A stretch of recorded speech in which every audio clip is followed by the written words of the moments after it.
Good day mga kasindak, another day, another vlog. Ngayong araw nga ay galing tayo sa pagbabiyahe, subalit meron tayong biglaang natanggap na balita na kami pala ay meron ngayong meeting sa Gulf sa Pasig, Max Branch. Kaya naman nagmadali na tayong magbihis, total malapit na rin naman tayo at nandito na tayo sa Taguig. Swerte nga lang at nakakuha tayo ng biyahe or booking papunta sa may malapit sa location ng aming meeting. May konting pabango nga lang syempre kasi makakasalamuhan natin ng iba't ibang vlogger. Nakakahiya naman kung pupunta na tayo na hindi tayo handa. Dito ngayon nagmadali na ako mag-drive papunta ng Pasig kasi ilang minuto pa at medyo traffic din. At dito ngayon nakasabay ko pa sa C5 Road ang ibang mga cadets. Kilalang kilala mo agad kapag Golf Cadets kasi may kanya-kanya kaming uniform. Pagdating nga sa meet-up location ay medyo nagkagulo-gulo pa kami kasi hindi namin alam yung exact na pupuntahan.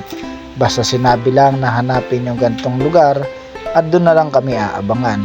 At dito nga dumating na si Tito Trottel at ang iba't ibang kasama nating cadets. Ibang klase rin kasi kapag si Golf ang nagpatawag ng meeting, hindi ka dadalhin sa kung san-san lang. Parating sa mga magaganda at mga kilalang restaurant ang pinagmimitingan. Kay Golf kasi ay hindi importante kung sikat ka or hindi. Ang mahalaga ay basta parte ka, Golf Cadets ay importante ka. At pagdating nga dito sinalubong na kami ng ilang golf stop. At syempre kitang-kita nyo naman kung gaano kaganda at gaano kalupit si Golf kapag nagpaset ng meeting. Hindi basta-basta yan, syempre sa Max yan. At pagpasok nga dito nakita na agad namin si Ma'am Sheila at sinalubong kami para mag-log in. Dito nga ay dumiretso na kami sa loob at kitang-kita nyo naman lahat ng mga motovlogger na part ng Golf ay nandito at nagkakasiyahan na.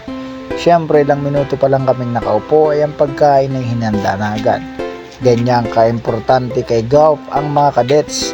Sikat ka man o hindi ay hindi ka papabayaan. Sa lahat ng event na pinuntahan namin ay talaga naman ang mga pagkain nila ay hindi basta-basta. Hindi pa nga natatapos kainin ng manok at pansit, meron na agad sisig at syempre meron pang pa-dessert na halo-halo.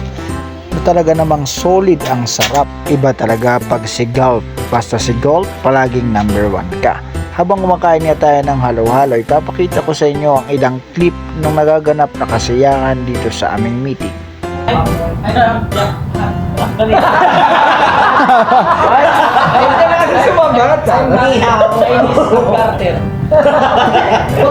Chinese. Hanggang doon na lang muna yung clip na ipapakita natin. Medyo confidential kasi yung meeting namin ito. At napakasaya lang kasi dito ay tinuturing kang pamilya ng mga kapwa-vlogger mo. Walang sikat at baguhan dito. Basta parte ka ng Golf, pamilya ang turing sa'yo. Dito pa nga ay nagkaroon ng katuwaan at sigawan na malaki raw ang posibilidad na makaabot ng Singapore ang mga Golf Cadets. Singapore! Singapore! Singapore! Kaya naman sana ay huwag kayong magsawang sumuporta sa aming mga baguhang vlogger. Pwede nyo kami tulungan sa pamamagitan ng pag-like, share, follow, and subscribe. Hanggang sa muli, ako ang inyong kasindak, hindi titigil hanggat hindi naabot ang mga pangarap.